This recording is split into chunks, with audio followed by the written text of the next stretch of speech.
Thanks for watching this episode of Angry Video Game Nerd on Mortal Kombat games, which is about fighters from different realms performing gory fatalities. But the real fatality is your unencrypted data being harvested by hackers, governments, and corporations. I recommend using the same VPN I use anytime I go on the internet, ExpressVPN. It creates a secure, encrypted tunnel between your devices and the internet. It also masks your IP address so you can hide your location and browse anonymously. You can change your location to anywhere you want in the world, which is great for unblocking geo-restricted content. For example, I've used it to watch the hit horror movie from 2018, A Quiet Place. Yeah, the sequel's coming out this month, so might as well catch up with the original. Unfortunately, it's not on Netflix USA, so you can set your location to the UK to watch it. ExpressVPN has blazing fast speed, so you can stream anything you want in HD with zero lag. It's so easy to use, just click one button to connect and you can watch all the movies and shows you want. At less than $7 a month with a 30-day money-back guarantee, it's no wonder why ExpressVPN is the #1 rated VPN in the world by TechRadar, The Verge, Wired, and many more. Take back your internet privacy today and find out how you can get 3 months free by clicking the link in the description. Head to expressvpn.com/cinemassacre. He's the angry video game nerd.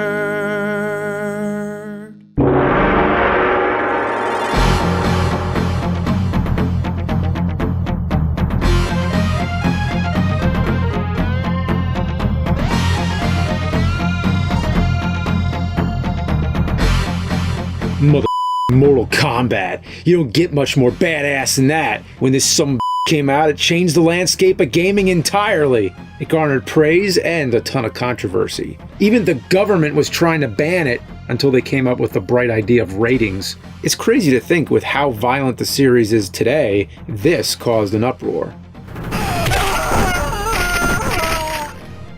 Nowadays, the gore isn't too crazy, but back in '92, holy it was unlike anything we'd ever seen before. While Street Fighter II was revolutionary for fighting games, Mortal Kombat was revolutionary for video games as a whole. The game was turned into a comic book, cartoon, movie, live-action series, trading cards, and of course the album by the Immortals with that legendary single, Techno Syndrome, which became the Mortal Kombat theme. But the whole album just pummels you with a meteor shower of sizzling hot beats!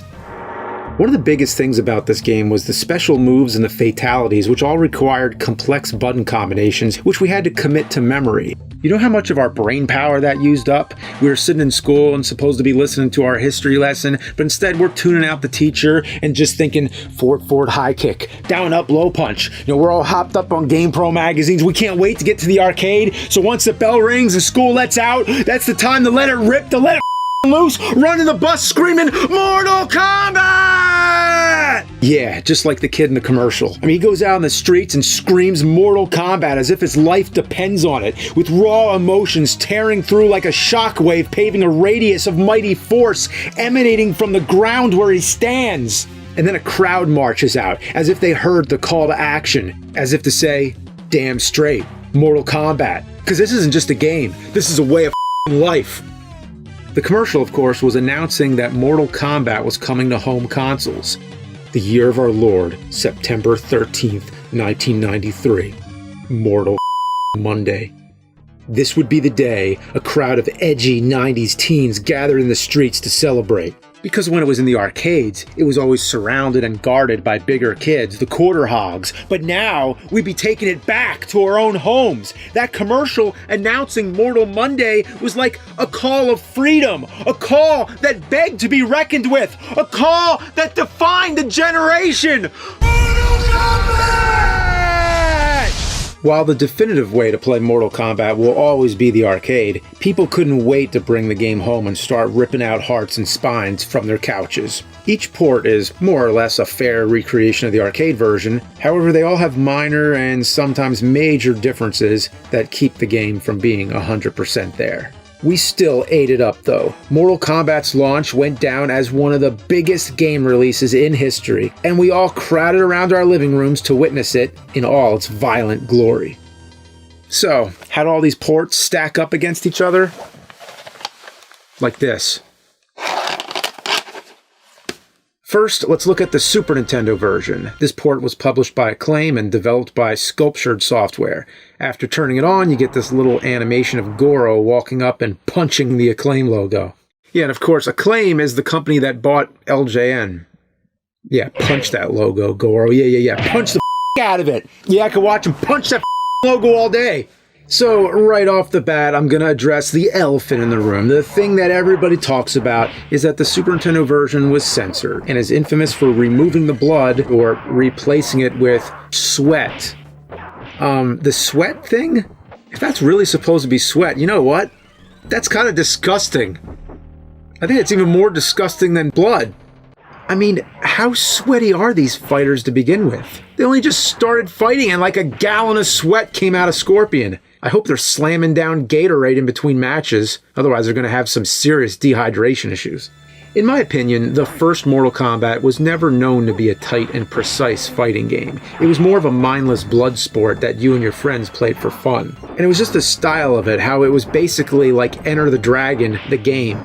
But removing the blood, it just makes this a mediocre fighter on the Super Nintendo, with Street Fighter II Turbo out the same year. But sadly, compared to all the other issues this game has, the lack of blood is only minor.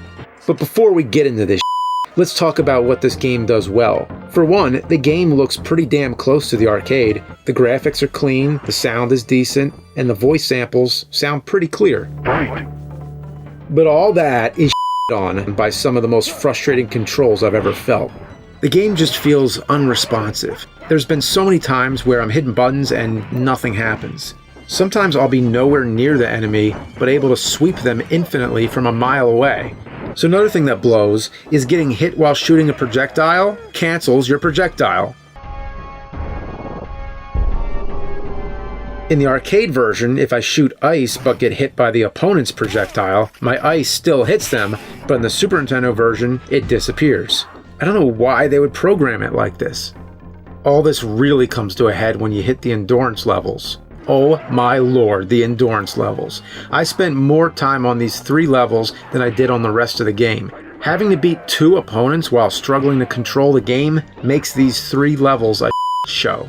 I can't stand it when I beat the first opponent and the second opponent comes in and cheap shots me. In the arcade, these parts are tough, but they still seem fair. It really does come down to a test of endurance, but the Super Nintendo version is a test of patience. The computer gets really cheap here too. It's demoralizing. Having to continue over and over just to lose when you're so close to the end is really painful. What's worse is Goro and Shang Tsung are pushovers. I destroyed them on my first try. I was kind of disappointed. Can you have some balance here? And speaking of disappointing, let's take a look at the fatalities. In every version of the game, the only people whose fatalities stay the same are Scorpion, Sonya, and Liu Kang. I never really understood Liu Kang's fatality. He flops all around and uppercuts you. It's awful. Kano's is also kind of the same, but I don't understand what he's ripping out of Liu Kang. I guess it's his sweat gland or something? Sub-Zero loses his famous head rip and instead freezes and shatters you. That makes sense, actually. I think it's a more appropriate fatality for Sub-Zero, but what I don't understand is how do they scream after being frozen and shattered? Raiden's fatality is pretty cool too. He electrocutes you into dust. To be honest, I actually like this over his original fatality. The pit fatality is pretty lame. Without blood, it just looks wrong. When Johnny Cage gets knocked down, he just chills out down there. He looks completely fine, like by some miracle he fell all the way down and missed the spikes. Speaking of Johnny Cage, his fatality is by far the worst in the game, and maybe even the whole series. He kicks you in the chest and his foot disappears while they just flail around. I mean, this right here is the epitome of not even trying.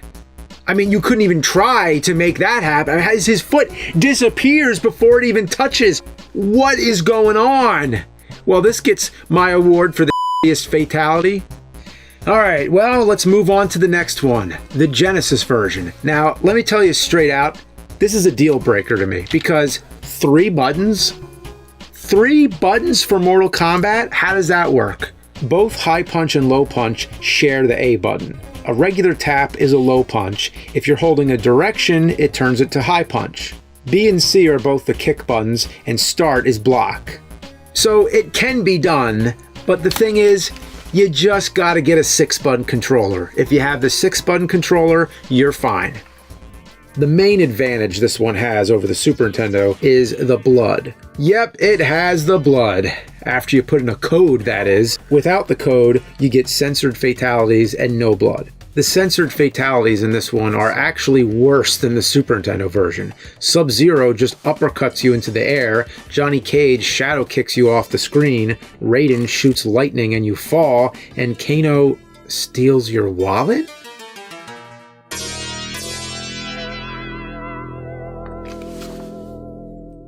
He steals your wallet. Yeah, I mean, I guess he takes your wallet and the shock of it kills you. There's absolutely no reason to play this without the code. The pit is actually turned off without the code, so this put in that blood code.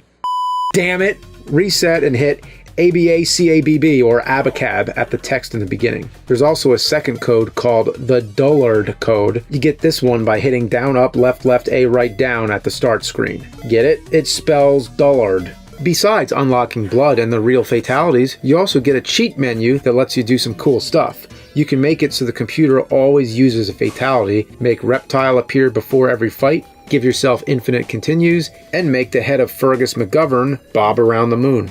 Fergus McGovern was the founder of Probe Software, and his face pops up as an Easter egg in their Mortal Kombat ports.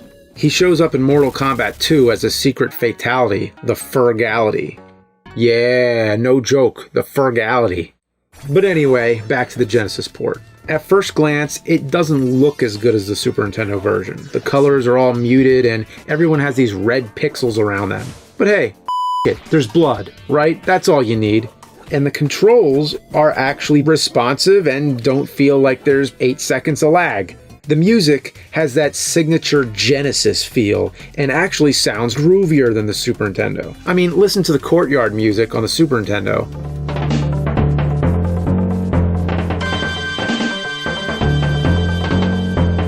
And compare it to the Genesis.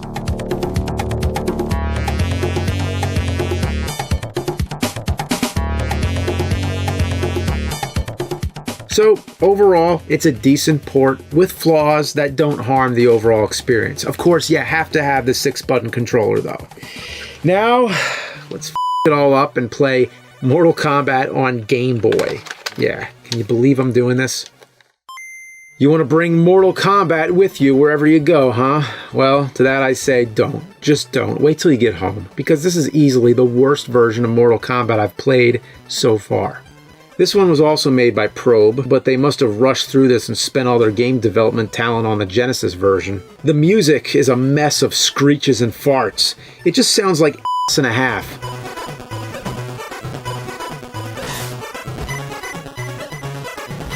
The game only has 6 characters instead of 7. You can't fit one more guy? They could do 6, but they just couldn't do 7. Johnny Cage is left out on this one, but I'm pretty sure he's cool with it. Liu Kang has one big tooth. Raiden looks like someone walked in on him in the bathroom. Scorpion and Sub-Zero are barely distinguishable. And Sonya has these dark, soulless eyes. She freaks me the f*** out.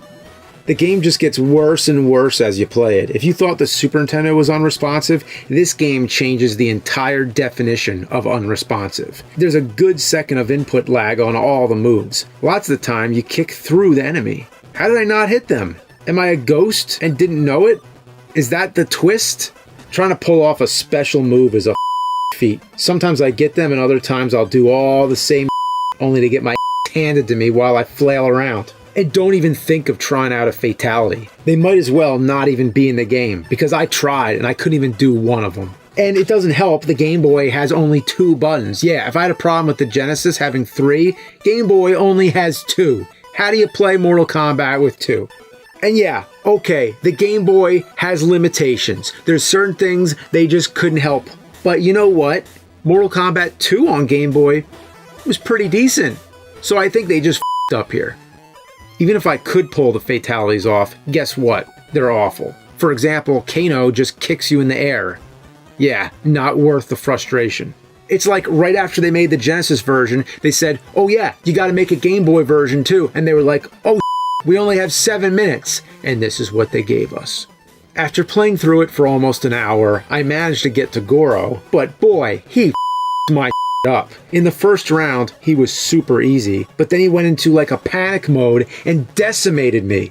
I lost all my continues and just couldn't force myself to give it. Game over. Boy, Nintendo's really getting the end of the Mortal Kombat port stick. Well, hopefully Sega can salvage it with the Game Gear version and round it out nicely. This one has a blood code, and it's in color! Oh, and unlike the Game Boy, has Johnny Cage, but no Kano. Overall, it's okay, but compared to the Game Boy, it's legendary. I mean, if you're looking for Mortal Kombat on the go, this is the one you want. All the fatalities are here too, just Game Gearified. Sadly, there's no pit fatality, even though the only 2 levels you get are Goro's Lair and the pit. The game does have some issues. It looks real choppy and slow. The background always jitters when you move, and the game feels like the characters are underwater. And for some reason, Goro is shorter in this version. Looks so weird. Goro's supposed to be the most intimidating boss in the game. He's a huge 4-armed monster man and the prince of the Shokan race. He commands the armies of Outworld, but here he just looks goofy. It's like when they made tiny Goros as pets in the Judge Dredd arcade game. Maybe we'll do that sometime. Well, it's passable, but still kind of and I can't end on something that's kind of you know? So instead, let's end on some real vomit. Mortal Kombat on Tiger Electronics. 2 of them! 2! Yeah, cause why the not? And would you know, Hasbro is bringing these things back? So the timing's perfect. So the first of the 2 was a standard Tiger Electronic in '93, and the commercial was hilarious. It was a bunch of kids on a playground trying to get rid of the damn game. Even the kids in the commercial didn't want this thing. But then in '94, they made a Tiger Barcodes version, or Barcods. Yeah, let's see what Tiger did to Mortal Kombat. Yeah, look at this. That Tiger mauled it! Unfortunately, my Tiger handheld of Mortal Kombat doesn't work, you know, so I can't play it. All I see is a jumbled mess of a person on the screen, so we could just forget about this one. Except for the fact that they made Tiger handheld emulators. What the Yeah, Tiger handheld emulators. I'm not even kidding. I think it's safe to say we've officially hit the bottom of the porto potty when it comes to video game emulation. A human being had to actually scan all the artwork in the games and program them to work on a MAME emulator. So what you're seeing here is an emulated version of the Tiger Electronic Mortal Kombat. And now, it sucks in HD.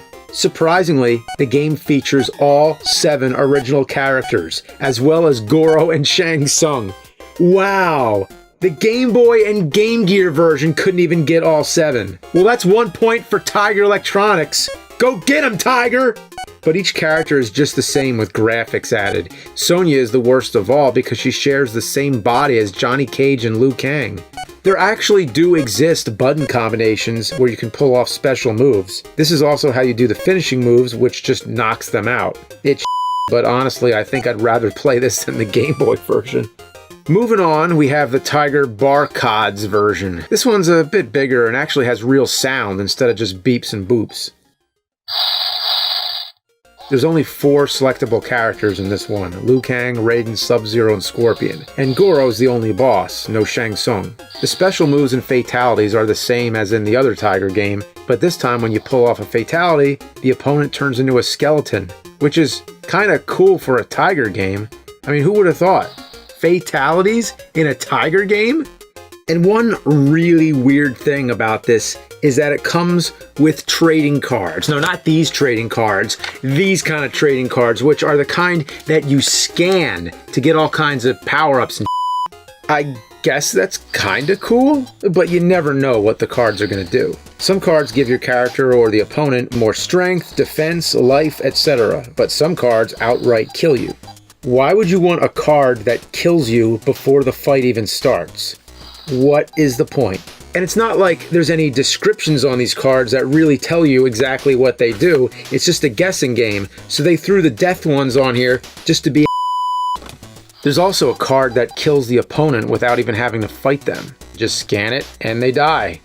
You can actually beat the entire game by just scanning this card. Yeah, so in case you're planning to speed run a Tiger game, you could just scan this 10 times. I don't see the point. Why even turn the damn thing on to begin with?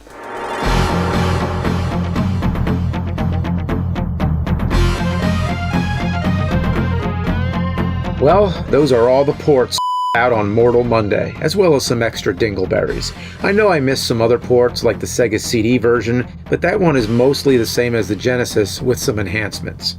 Also, I mainly wanted to stick to the original console releases.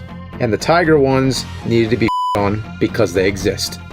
Well, to this day, Mortal Kombat is still one of gaming's biggest franchises. After 28 years, it's still going strong. And even though it was inspired by Street Fighter, it set itself apart and inspired all kinds of other fighting games, many of which are clones or rip-offs of Mortal Kombat.